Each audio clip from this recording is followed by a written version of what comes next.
জলজীবন মিশনের নামে এলাকায় বসানো হয়েছে উৎসব। অভিযোগ আজ পর্যন্ত মেলেনি জল। বাধ্য হয়ে মঙ্গলবার ক্ষোভ উগরে দেন ভুক্তভোগীরা।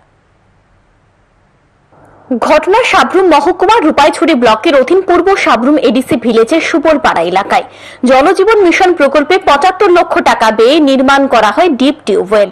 এই ডিপ টিউবওয়েলের কাজ সম্পূর্ণ হয় সরকারিভাবে অল্প কিছুদিন আগে। সুবলপাড়া এলাকার পানীয় জলের জন্য এই ডিপ টিউবওয়েলটি বসানোর পরে বরাদপ্রাপ্ত ঠিকাদার কোনো রকম ভাবে পানীয় জল সরবরাহের জন্য পাইপলাইন বসিয়ে চলে যায়। পাইপলাইন বসানোর পর থেকে এখনো পর্যন্ত এলাকার জনগণের বাড়িতে আর পানীয় জল পৌঁছায়নি। অভিযোগ বহুবার এই বিষয়ে এলাকার জনগণ রূপাইছড়ি DWS এর আধিকারিককে জানানো হলেও তারা কোনো উদ্যোগ গ্রহণ করেননি। এলাকার জনগণের অভিযোগ, সুবলপাড়া এলাকায় সরকারি এই প্রকল্প চালু হলেও এখনো পর্যন্ত একদিনেও এই ডিপ টিউবওয়েলের জল পৌঁছায়নি এলাকার জনগণদের বাড়িতে। তাই ওই এলাকার ৭৫ থেকে ৮০ পরিবার এখনো ছড়ার জল খেয়ে জীবন যাপন করতে হচ্ছে, যার ফলে তারা নানাবিধ জলবাহিত রোগে আক্রান্ত হতে হচ্ছে।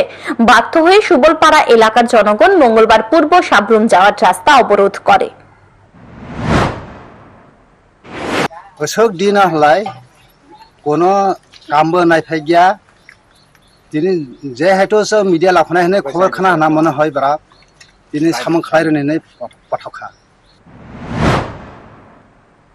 26 তারিখ 10 মাস 2021 সামং জাঙো কিন্তু सेंफानो ताबो सबजरा किन्तु कुनु इमप्लिमेंट खाजे गिह बिनि बागै जों बेलाय जों ताबो दैनि बागै जों प्रब्लेम दङ जों इ सुबुलफोराव ताबो सबजरा जोंनि प्राय 36 ফ্যামিলি दङ।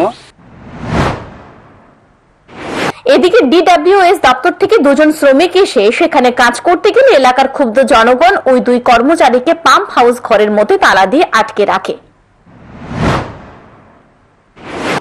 আমরা তো বোঝাই না তো এখানে আসি মাথা বানিয়ে দিই রাখবো ওই কারেন্টও সেন দেখতেছি এইভাবে তো দেওয়া দিয়েছে তো। আচ্ছা, আপনারা কি কোনো স্টাফ? না, আমি তো গাড়ি নিয়ে আসি। DWS এর কোনো স্টাফ নাম? না না না, কাজ পাবলিক কাজ করতে হবে। আপনারা অথরিটিরে জানাইছেন যে আপনারা এইখানে তো নেটওয়ার্ক নাই, আমি তো ফোনও করতে পারি না।